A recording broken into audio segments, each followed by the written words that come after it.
Buenos días, hermanos, hermanas, que el Señor les bendiga. Qué bueno que una vez más, por medio de este medio, podemos compartir la palabra de Dios. Yo quiero reflexionar en esta mañana en un texto, en la carta del apóstol Pablo a los Filipenses.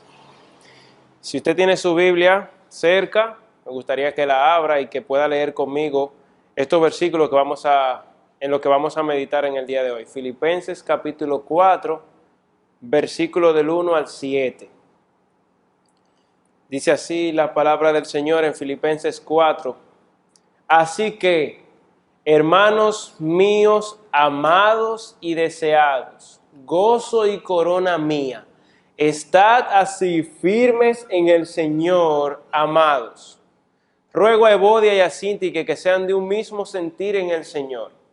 Asimismo te ruego también a ti, compañero fiel, que ayudes a estas que combatieron juntamente conmigo en el Evangelio, con Clemente también y los demás colaboradores míos, cuyos nombres están en el libro de la vida. Dice el versículo 4, regocijaos en el Señor siempre. Otra vez digo, regocijaos. Vuestra gentileza sea conocida de todos los hombres, el Señor está cerca. Por nada estéis afanosos, sino sean conocidas vuestras peticiones delante de Dios en toda oración y ruego con acción de gracias. Y la paz de Dios, que sobrepasa todo entendimiento, guardará vuestros corazones y vuestros pensamientos en Cristo Jesús. Amén. Amén. Vamos a tener un momento de oración. Padre, nosotros venimos delante de tu presencia en esta hora, rogando tu guía y tu dirección, pidiéndote, Señor, que seas tú quien utilice tu palabra para cambiar nuestra manera de pensar, para cambiar nuestro corazón. Señor, gracias porque en medio de esta pandemia, por medio de la tecnología, Señor, por el internet, nosotros podemos entrar en cada uno de los hogares, Señor, de esta iglesia y compartir el mensaje de tu palabra. Que tu Espíritu Santo, Señor, produzca en nosotros así el querer como el hacer. Que tu palabra pueda impactar nuestra vida.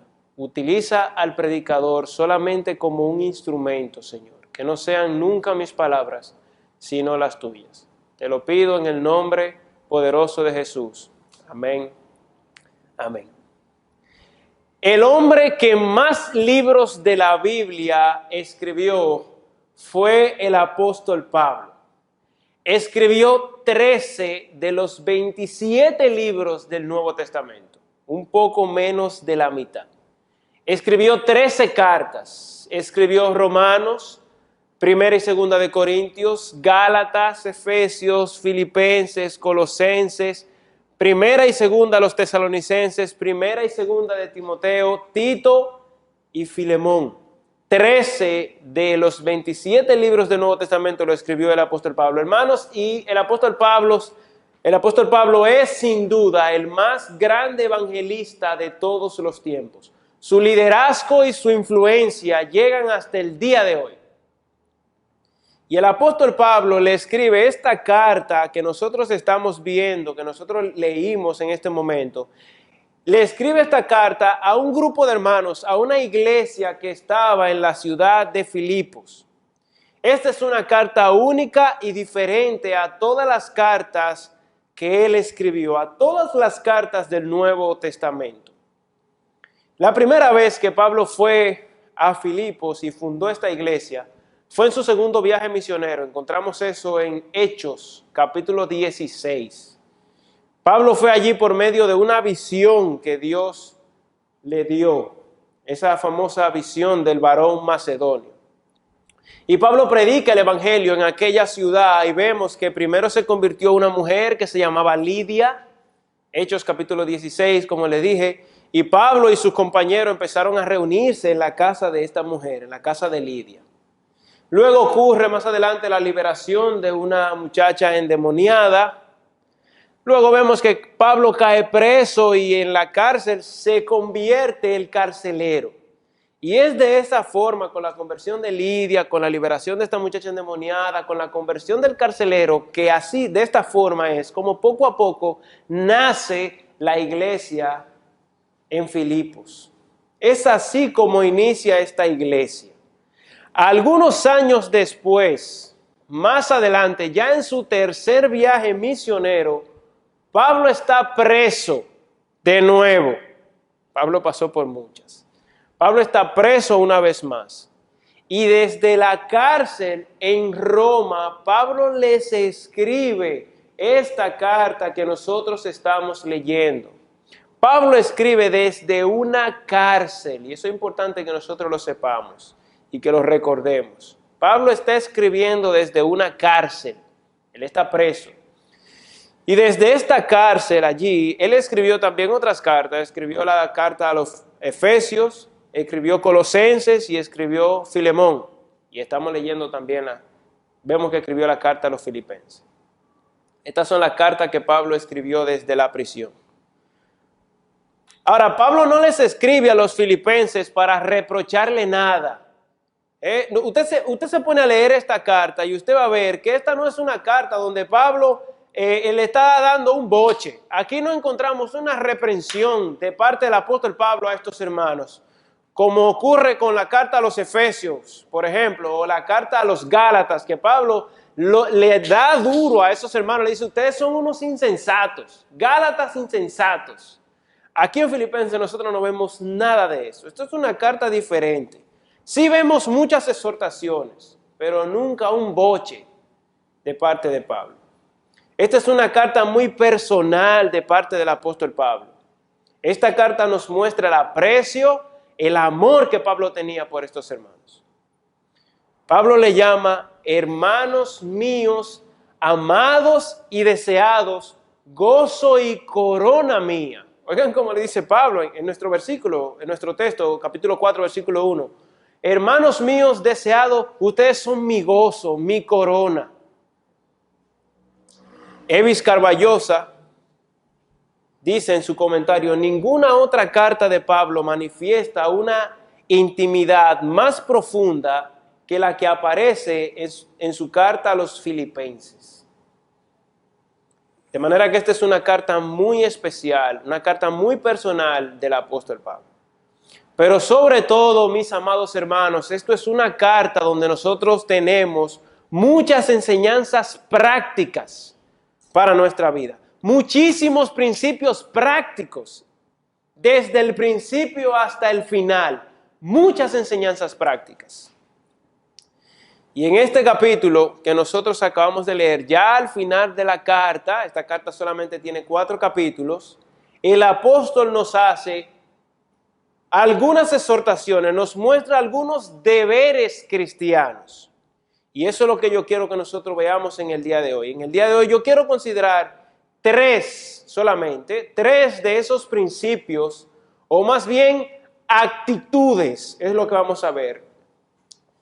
Actitudes que él menciona en este capítulo que leímos, importantísimos para la vida cristiana. Y que yo entiendo que en estos momentos que estamos viviendo con esta pandemia del COVID-19, es importante que reflexionemos sobre ellos. Así que vamos a ver 3 actitudes. Y por eso yo he titulado esta pequeña meditación, una triada, son 3 lo que vamos a ver, una triada de actitudes cristianas. Una triada de actitudes cristianas. Pero antes, hermanos, de ver estas 3 actitudes, hay que mencionar que en este pasaje Pablo empieza hablando acerca de la firmeza del cristiano. Les dije, abra su Biblia y véalo conmigo. Fíjense en el orden natural de este pasaje, versículo 1. Fíjense cómo Pablo empieza. Así que, hermanos míos, amados y deseados, gozo y corona mía, estad así firmes en el Señor, amados. Pablo está preocupado por la firmeza espiritual del cristiano y él dice, estén firmes, estén firmes. Y luego de que él menciona eso, él da los demás principios. De manera que, hermanos, todo lo que Pablo va a decir está bajo la sombrilla de este primer versículo, donde él habla acerca de la firmeza del cristiano. Estos principios, estas actitudes que nosotros vamos a ver en el día de hoy, están relacionadas con la firmeza espiritual. Es como que la firmeza espiritual es una telaraña donde están atrapados todo lo demás que Pablo va a decir. En los versículos 2 y 3, fíjese también, Pablo hace un llamado a la unidad espiritual. Ese es el orden del texto. Pablo dice, estén firmes. Inmediatamente después dice todo lo otro y hace un llamado a la unidad. Versículo 2, ruego a Evodia y a Síntique que sean de un mismo sentir en el Señor. Estas eran dos hermanas de la iglesia que no se llevaban bien, Evodia y Síntique. Parece que estaban peleadas, habían discutido por algo. No se llevaban bien. Y Pablo dice, no, miren, sean de un mismo sentir ustedes dos. Olviden las diferencias. Y entonces, luego de que él menciona eso, vemos en el versículo 4, a partir del versículo 4, las tres actitudes que nosotros vamos a ver. Vemos una en el versículo 4, vemos otra en el versículo 5 y vemos la otra en el versículo 6. Entonces vamos a ver estas tres. Tres actitudes, una triada de actitudes cristianas. Vamos a ver la primera entonces. Lea conmigo en su Biblia, versículo 4. Dice así la palabra de Dios, regocijaos en el Señor siempre. Otra vez digo, regocijaos. Regocijaos en el Señor siempre. Otra vez digo, regocijaos. El apóstol está haciendo un llamado a tener una actitud gozosa, a tener una vida de gozo ininterrumpido. Eso es lo que Pablo está haciendo. Y es que el gozo, mis amados hermanos, es un elemento esencial en el cristiano. Esa es una marca distintiva de todo cristiano. Si hay algo que caracteriza a un cristiano, que todo el mundo puede decir, ese es cristiano, es porque él vive una vida de gozo. El gozo en la Biblia es una marca distintiva del cristiano. Y la palabra que el apóstol Pablo usa aquí, regocijaos, si usted se fija bien, es un imperativo presente. Es un imperativo. Pablo no está haciendo una sugerencia. Pablo no le está diciendo a estos hermanos, miren hermanos filipenses,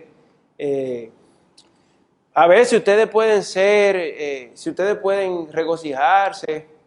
¿Qué le parece? ¿Qué ustedes creen? Si pueden regocijarse. No, Pablo no está haciendo una sugerencia.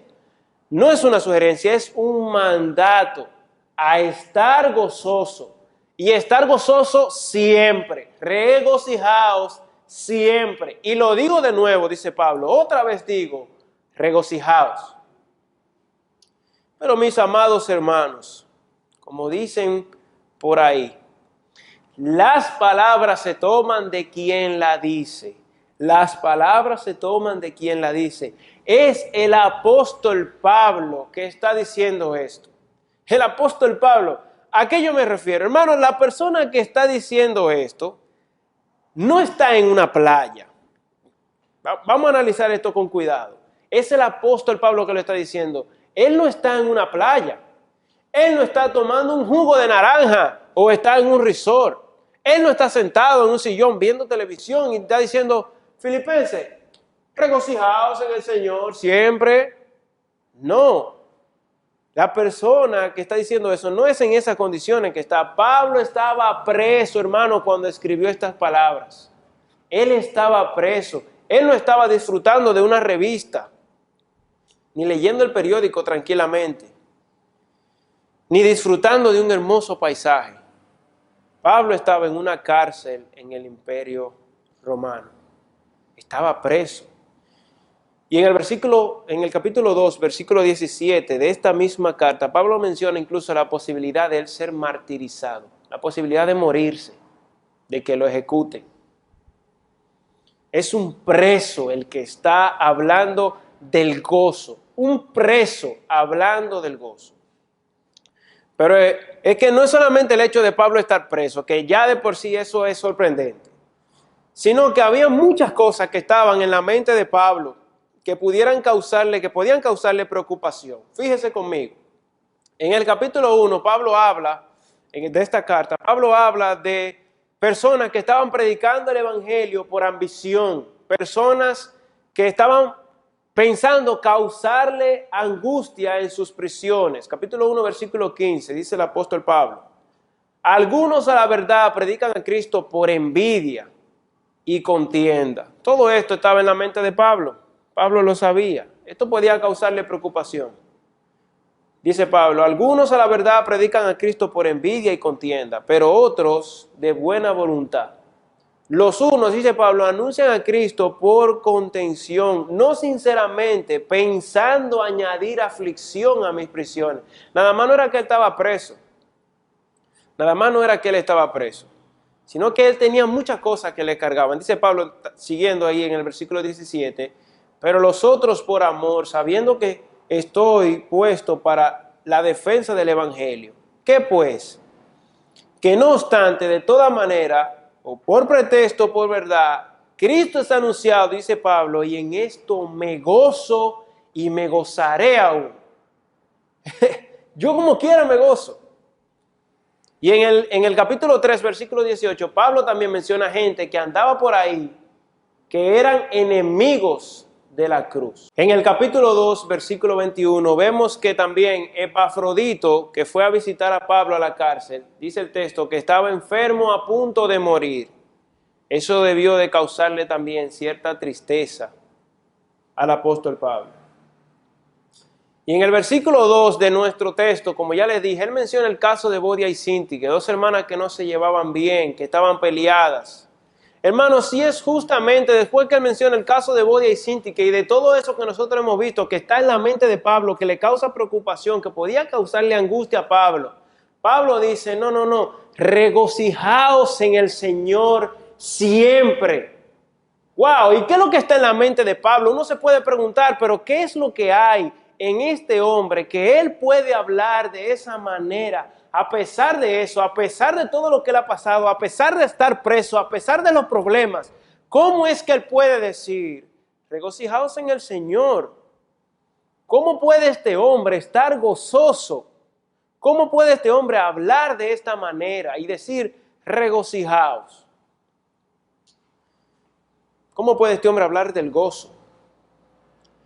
De hecho, hermanos, para algunos comentaristas, el gozo en esta carta es el tema principal.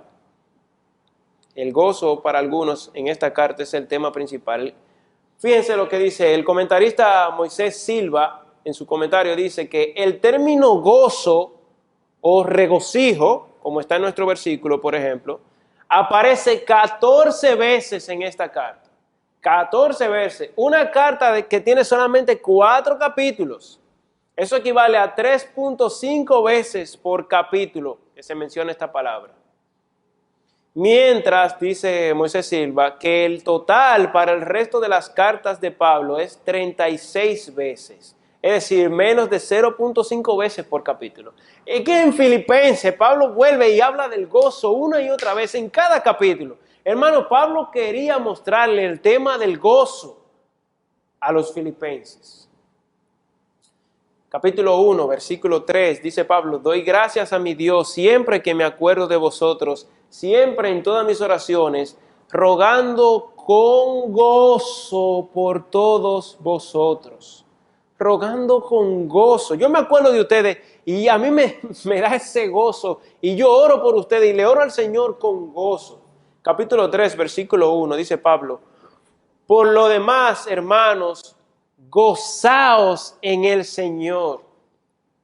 Gozaos en el Señor. Y dice ahí mismo, a mí no me es molesto escribirle la misma cosa. Esto yo se lo voy a repetir una y otra vez, una y otra vez. Gozaos en el Señor, dice Pablo. Eso es solo por mencionar algunos versículos. Y aquí en el capítulo 4 es un imperativo. Pablo no está haciendo una sugerencia, se lo voy a decir otra vez. Y esta vez se lo voy a decir como un imperativo, como también lo ha hecho en otras ocasiones en esta carta. Pablo dice, regocijaos en el Señor siempre. Otra vez digo, regocijaos.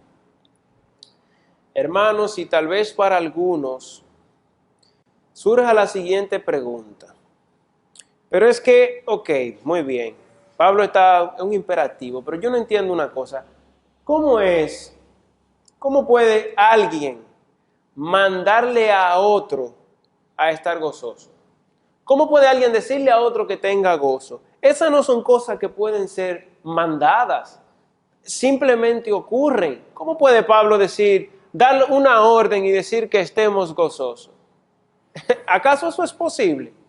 Bueno, John MacArthur en su comentario nos habla un poco de esto y nos responde esta pregunta. Dice MacArthur, para algunos, oigan al comentario de MacArthur, para algunos que erraban al considerar el gozo como una emoción humana y nada más, el mandato reiterado de Pablo podría parecer incomprensible, dice MacArthur. Eso no se entiende. ¿Cómo Pablo puede mandarle a uno a tener gozo? Estas no son cosas que se pueden mandar, pero dice MacArthur, se preguntarían cómo es posible mandarle a alguien que produzca una emoción. Pero el gozo no es un sentimiento, sino la profunda confianza de que Dios controla todo para el bien del creyente y la gloria de Él. Y que bajo esa condición todo es bueno sin importar las circunstancias, dice MacArthur. No se trata de una emoción.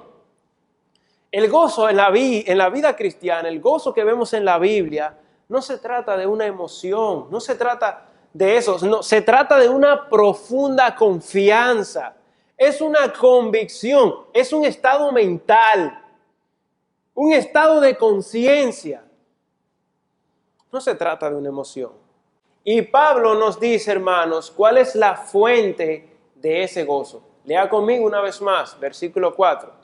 Regocijaos en el Señor. Regocijaos en el Señor. Hermanos, el origen de ese gozo no son las circunstancias. No se trata de que si me está yendo bien o no. El origen del gozo es el Señor. La clave para el gozo cristiano está en el Señor. Es conocerle a Él. Pablo, hermano, nos está exhortando a poner nuestra vista en el Señor, porque sin importar las circunstancias, en Él podemos estar gozosos. El gozo es el resultado de saber quién es Dios, saber lo que Él hizo por mí. Es el resultado de contemplar sus atributos, de ver sus promesas, de contemplar su sacrificio en la cruz, su resurrección y su venida que está cerca. El gozo es el resultado de eso, es el resultado de saber que ninguna condenación hay para los que están en Cristo Jesús. Ahí está. El gozo es el resultado de saber eso. Es Dios la fuente del gozo. Y es por eso que Pablo podía estar gozoso a pesar de estar preso, a pesar de que habían algunos por ahí que estaban predicando a Cristo para causarle más daño, para que él se sintiera más afligido, para añadir aflicción a las prisiones de Pablo. Pero no, mi gozo viene del Señor. Yo puedo estar gozoso en el Señor a pesar de lo que esté sucediendo. Hermanos, nosotros también, a pesar de las circunstancias, podemos estar gozosos.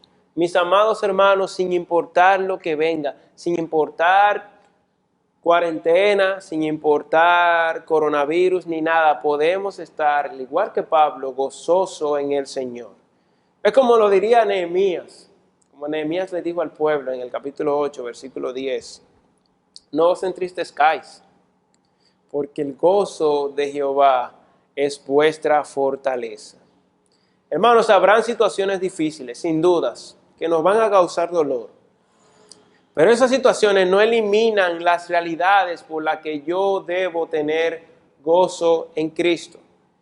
Como ya dijimos, no se trata de una emoción. No se trata de eso, se trata de una profunda confianza. Es una convicción de que yo sé quién es Dios y lo que Él hizo por mí. Yo estoy 100% seguro de quién es Dios y de lo que Él hizo por mí, de lo que Él es capaz de hacer. De que a pesar de los problemas, como dice la canción, mi Dios está en su trono y lo gobierna todo. Puedo yo confiar, pues soberano es Él. Yo puedo gozarme en el Señor, puedo regocijarme porque mi nombre está escrito en el libro de la vida. Como le dijo Jesús a sus discípulos en una ocasión, Jesús le dijo, no miren, De lo que ustedes tienen que regocijarse, Lucas 10:20, regocijaos de que vuestro nombre está escrito en los cielos. Y es por eso que Pablo, a pesar de estar preso, a pesar de los problemas, podía decir, regocijaos en el Señor siempre. Otra vez digo, regocijaos. Esa es la primera actitud que nosotros vemos en este versículo 4. Pero en segundo lugar, la segunda actitud que Pablo nos presenta, el segundo elemento de esta triada de actitudes cristianas, está en el versículo 5. Una actitud de gentileza. Una actitud de gentileza. Versículo 5. Vuestra gentileza sea conocida de todos los hombres, el Señor está cerca. Pablo dice, regocijaos en el Señor siempre. Otra vez digo, regocijaos. Pero en segundo lugar, vuestra gentileza, tengan una actitud de gentileza que sea conocida de todos los hombres. El Señor está cerca. Y esa palabra que aparece ahí, gentileza, es una palabra difícil de traducir según los expertos. El término original es epieikes, el término original. Se pudiera traducir, dicen algunos, como generosidad. Se puede traducir como sensatez, benevolencia, amabilidad, suavidad, bondad, modestia, paciencia, mansedumbre, tolerancia, tolerar los defectos de los demás, tratar con misericordia sus fracasos, perdonar sus faltas. Se puede traducir, estas son expresiones que pueden traer el significado de esa palabra. Y en nuestra Reina Valera 60 se traduce como gentileza, esa palabra. La idea, hermanos, es que el cristiano tiene un trato especial con los demás, con las demás personas. El cristiano es alguien que es capaz de ceder, de tolerar. Es alguien que él no está cerrado en su propio pensamiento. Que solamente él jala nada más para su lado. Estas son mis ideas y esto es lo que yo pienso. No, el cristiano es alguien que sabe ceder. Hermanos, la idea es alguien que antes que actuar con justicia, actúa con misericordia. Es alguien que tolera los errores de los demás y en lugar de condenarles, le trata con misericordia. Antes que actuar con justicia, actúa con misericordia, tal como el Señor con nosotros. ¿Qué es lo que cada uno de nosotros merece por el pecado? La condenación eterna, ¿verdad que sí? Pero Dios no nos ha tratado de esa manera, sino con misericordia. Envió a su Hijo para que todo aquel que en Él cree no se pierda, mas tenga vida eterna. Pablo está diciendo, traten a los demás de esa misma manera. Que debe ser y dice Pablo, debe ser una característica conocida. Vuestra gentileza sea conocida de todos los hombres. ¿Y cuál es la motivación para actuar de esa forma? Pablo lo dice también. Vuestra gentileza sea conocida de todos los hombres. Razón de eso, el Señor está cerca. El Señor está cerca. Y esta frase puede significar dos cosas. Que el Señor está cerca en cuanto a tiempo, que su venida está pronto. El Señor en cualquier momento puede venir por nosotros. Eso puede significar eso. Y en segundo lugar también puede significar que el Señor está cerca en el sentido de que está con nosotros. De que Él está aquí a nuestro lado para protegernos, para cuidarnos. Pero ya sea que signifique que el Señor está cerca, de que su venida viene pronto, o de que el Señor está cerca, de que Él está a nuestro lado para cuidarnos, ya sea una cosa o la otra, eso debe de movernos a tratar a los demás con amabilidad, a tratar a los demás con gentileza, a tratar a los demás no con justicia, sino con misericordia. Esa es la segunda actitud que Pablo nos presenta aquí. Pero en tercer lugar, nuestra tercera actitud, el tercer elemento de esta triada de actitudes cristianas, la vemos en el versículo 6. Una actitud de dependencia. Versículo 6. Por nada estéis afanosos, si no sean conocidas vuestras peticiones delante de Dios en toda oración y ruego con acción de gracias. Una actitud de dependencia. Pablo sabe que los problemas van a venir. Ya él ha pasado por muchas. Dijimos, él estaba preso. Las circunstancias difíciles serán una realidad en la vida del cristiano. Y Cristo lo dijo, en el mundo vamos a tener aflicción. Hermanos, si es posible caer en un estado de preocupación, en un estado de ansiedad, es posible que la angustia, que la desesperación nuble nuestro juicio. Pero Pablo lo que quiere es evitarle esto a los hermanos allá en Filipos y también a nosotros.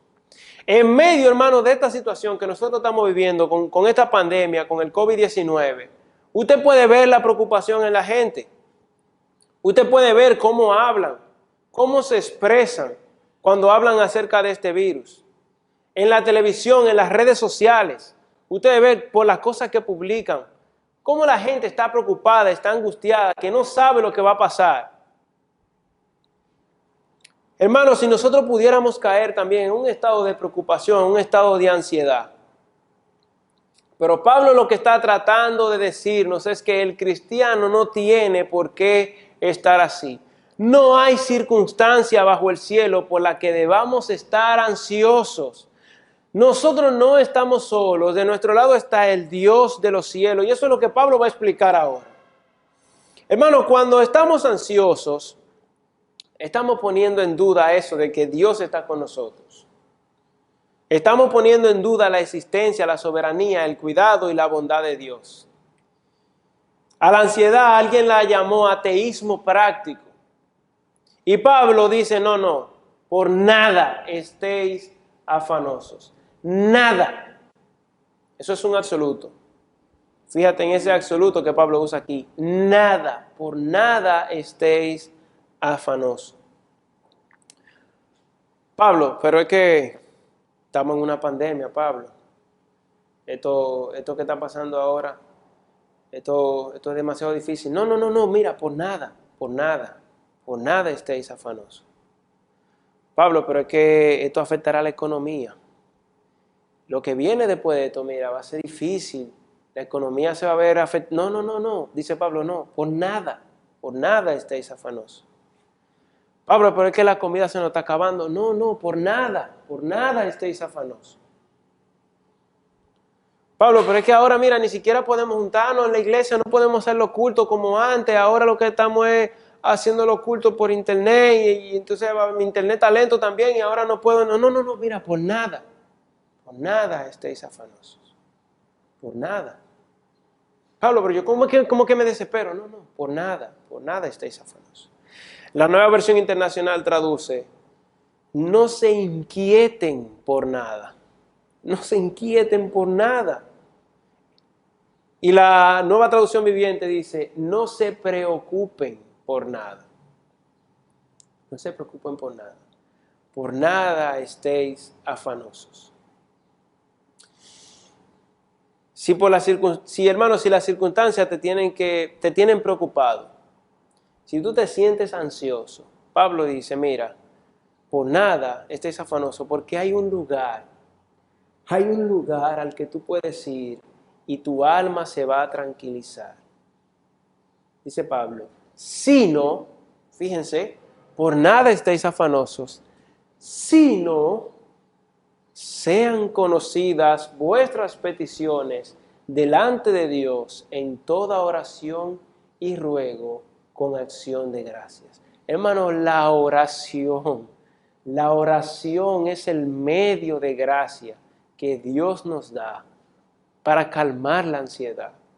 Pablo dice aquí, mira, hay un remedio para cuando tú estás ansioso, la oración. Mediante la oración nosotros podemos entrar a la misma presencia de Dios, a la misma presencia. Podemos ir directamente al trono de Dios. El apóstol Pedro en su primera carta dice,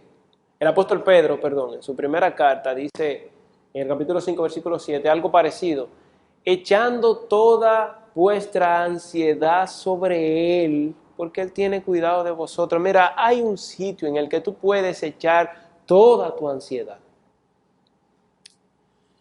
El remedio para la ansiedad que Pablo nos dice aquí es la vida de oración. Poner en las manos de Dios todas nuestras angustias, todos nuestros asuntos, llevarlo a la mano de Dios. Mira, Señor, yo lo pongo en tu mano, yo vengo a tu presencia. Ahora, nota una vez más, hermano, los absolutos de Pablo.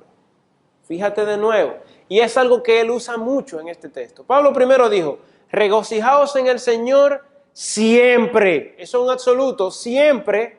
No debe haber algo por lo que tú no debas estar gozoso, es siempre.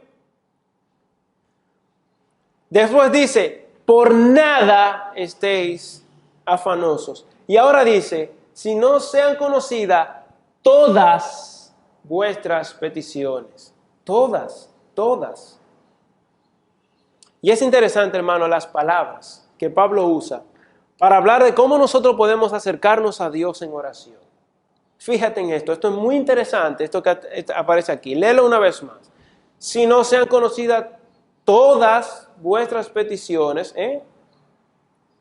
dice Pablo, delante de Dios con toda oración y ruego con acción de gracia.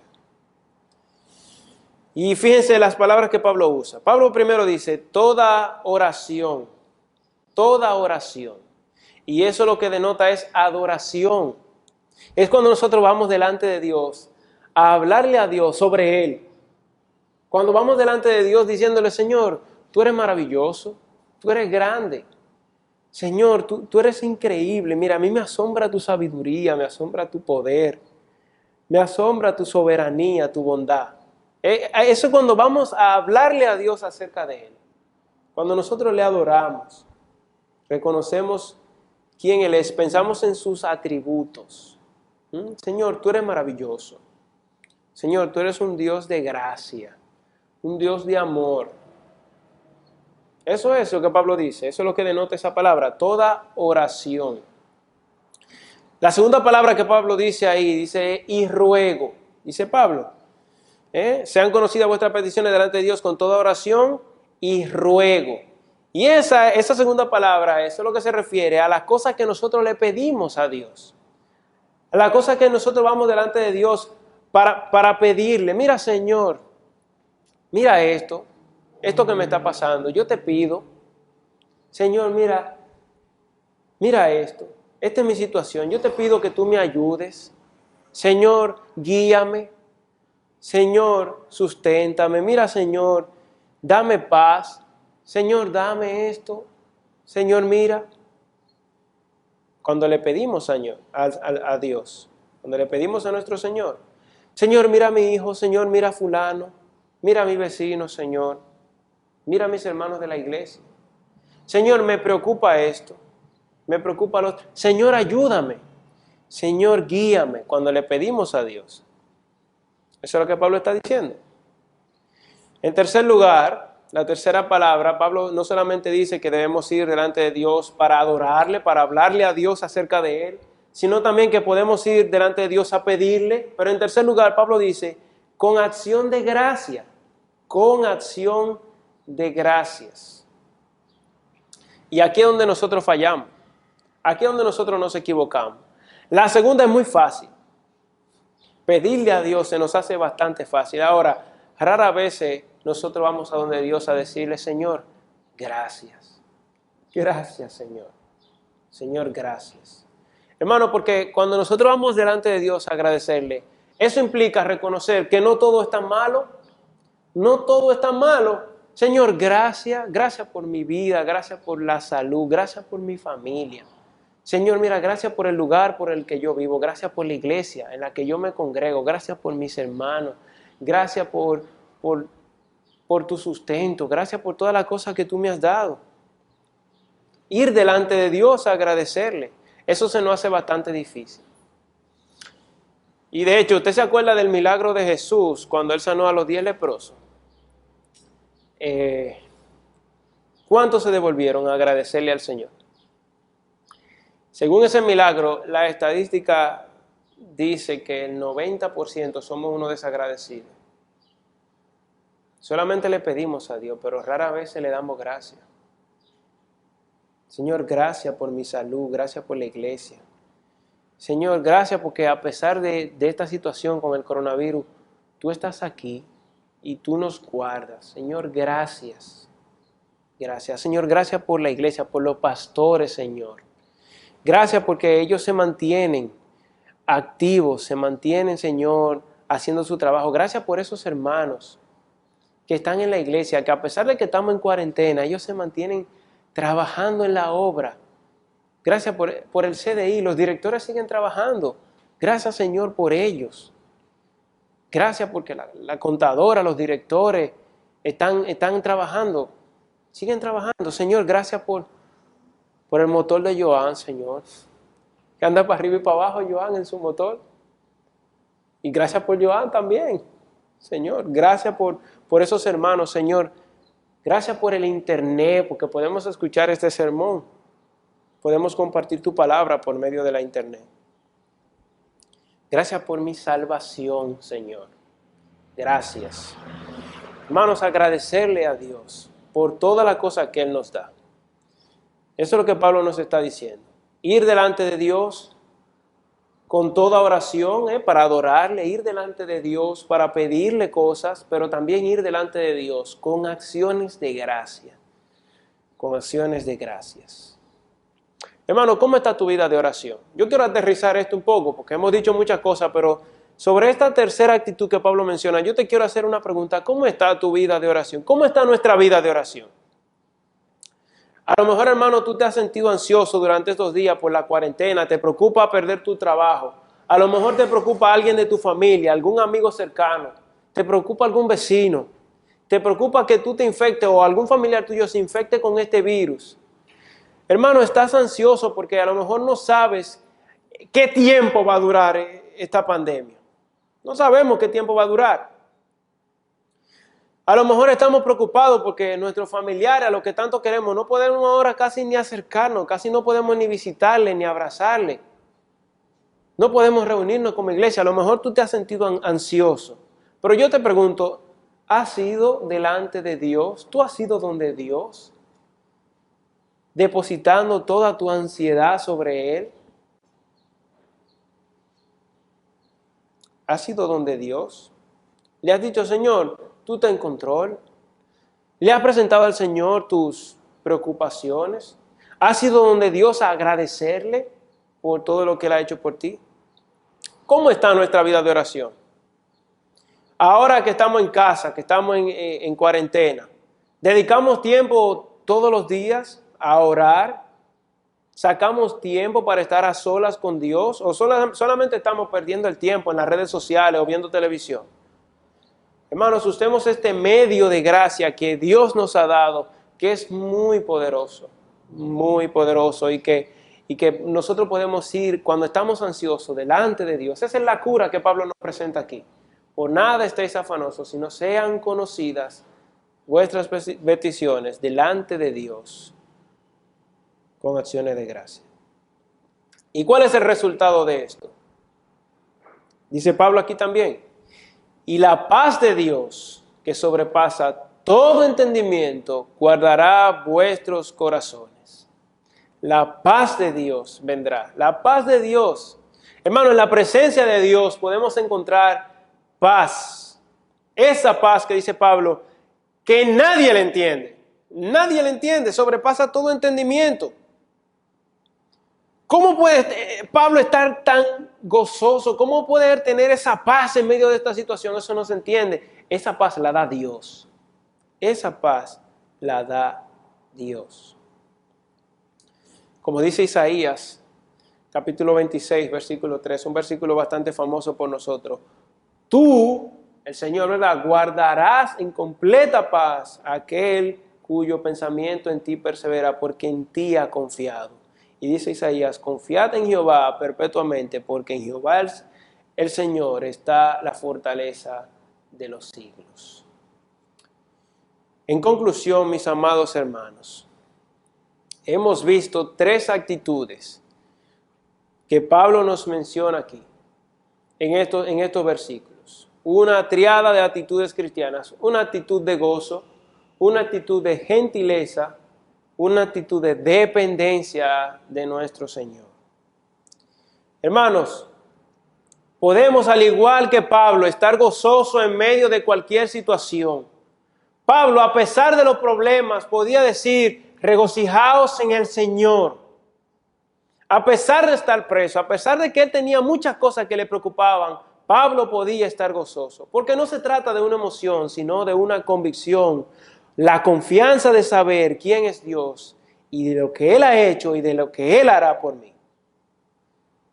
Solo si ponemos nuestra mirada en Dios, podemos decir, como dijo Habacuc, en el capítulo 3, versículo 17, que aunque la higuera no florezca, ni en las vides haya fruto, aunque falte el producto del olivo y los labrados no den mantenimiento y las ovejas sean quitadas de la majada y no haya vacas en los corrales, dice Habacuc, con todo, a pesar que no haya de nada, con todo, yo me alegraré en Jehová y me gozaré en el Dios de mi salvación. Jehová el Señor es mi fortaleza, el cual hace mis pies como de ciervas y en mis alturas me hace andar. Hermanos, también podemos decir, hacer una pregunta y decir, ¿cómo está tu actitud con las demás personas? ¿Tienes una actitud de gentileza? ¿Cómo es tu trato con las demás personas? Y preguntarnos también para reflexionar, ¿cómo está nuestra vida de oración? ¿Estás angustiado? ¿Te sientes ansioso? Podemos ir delante de nuestro Dios, en su misma presencia, y encontrar la paz que necesitamos. Y finalmente, si aún no eres cristiano, déjame decirte una cosa. Déjame decirte algo. Tú no tienes razones para estar gozoso. Y no habrá manera de que lo estés. Y tampoco vas a encontrar la paz que tú tanto buscas en otro lado. No, en Dios es el único lugar donde tú la puedes tener. Si tú no eres cristiano, si tú no tienes a Cristo, tú no tienes razones para estar gozoso. Y no habrá manera de que lo estés fuera de Él. Solamente Dios te puede dar el gozo, solamente Dios te puede dar la paz. Ven a Jesús, pídele que entre a tu corazón, entrégale tu vida a Él, para que puedas sentir el gozo y la paz que solo Dios puede darte. Amén. Vamos a orar. Padre, gracias por tu palabra. Gracias por tu mensaje, Señor, por estas tres actitudes. Gracias por la vida del apóstol Pablo, quien es nuestro ejemplo, Señor, de cómo nosotros podemos estar gozosos a pesar de las circunstancias. Y cómo Él, Señor, nos exhorta a venir delante de tu presencia en oración, echando, Señor, toda nuestra ansiedad, Señor, a que no debemos estar ansiosos por nada, sino que sean conocidas nuestras peticiones delante de ti. Gracias por tu palabra, en el nombre de Jesús. Amén. Amén.